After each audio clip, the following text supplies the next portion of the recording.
Hi everyone, and welcome to our new show where we help you tackle all your hair emergencies. I'm Salomé the vet. Myself and Jools are here to help you. Anything color related, salon related, anything, you name it. Bridezilla's in your chair in the salon. Always had that blonde client that just always sees brassiness. We've heard it all and we are here to help. And we would like to find ways of how we can prevent them in the future. Share your dilemmas with us and we would address them in one of our next episodes.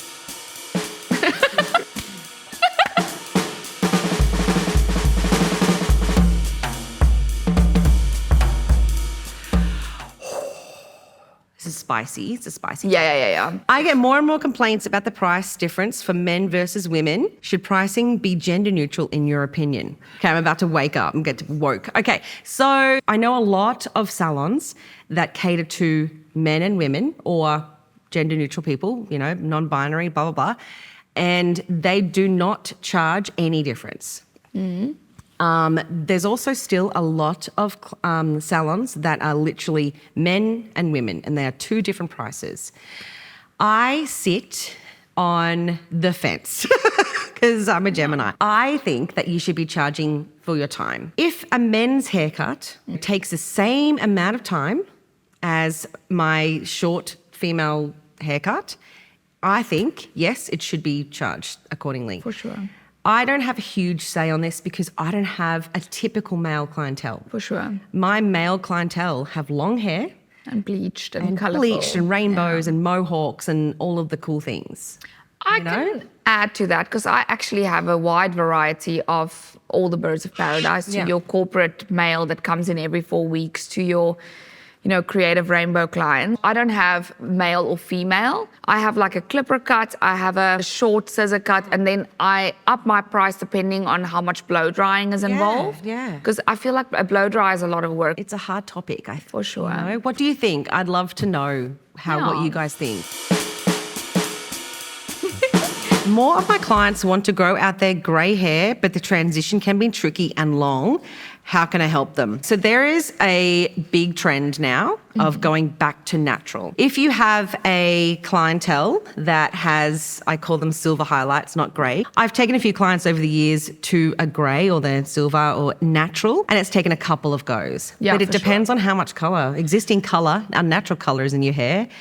It's one of those things, like you can't just be like, oh, I've got grey hair. Yeah, but how much? 50%, 20%? So my first thing would always be are you willing to cut your hair off? The first solution would be the best way to do it is cut it short and grow out the greys. Most people don't want to do that. I would try and break up that solid line because a lot of time it's foils. a tint. So I would pack foils to try and just dilute that solid line. And then over time, grow out the grey and maybe do less foils over time and tell them, okay, we're going to slowly get there. You're going to take a step back every now and then, but progressively over time, take them lighter with foils and then eventually stop foiling and letting that natural color come through. Firstly, I think it's a conversation about it's a journey if they're not willing to cut their hair off. Yeah. But that's always first best end result. Yeah.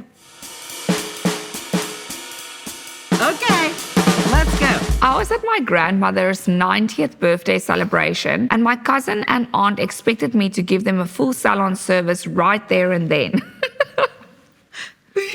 Where and how do you draw the line, especially with friends and family? I mean, I think as all hairdressers, we struggled with this before. You need to have boundaries. People that really care would not expect these services for free. I feel that all my best friends, they come to me in the hair salon.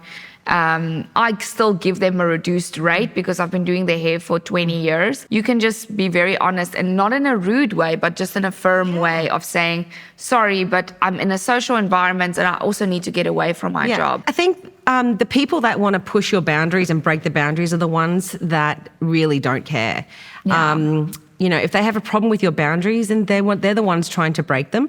My rule is I do no work at home. I was doing my family's hair at home because it was a great way for me to practice. My mum had every colour under the sun. When you're young, I think you should absolutely. do this. I think it's great because I learned how to do men's haircuts very quickly, like all that sort of stuff.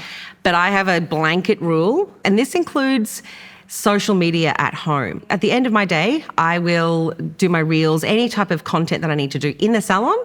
And once I get in the car and I get home, there's no work at home. Yeah. Because I need that separation between salon and I think home. it's very healthy. Or you go to a party and it's like, oh, what would you do to my hair? And I'm like, It happens all the time. I'm so over it. All the That's why I time. don't leave the house. No, all my friends come to see me at the salon. Yeah, I they agree. don't- Boundaries, healthy boundaries, and being clear. Yeah, The 100%. sooner you can learn that lesson, the better. So many times before. Cool.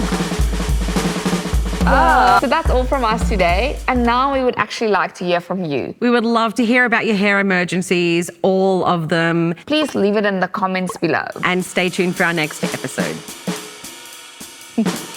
Slingers.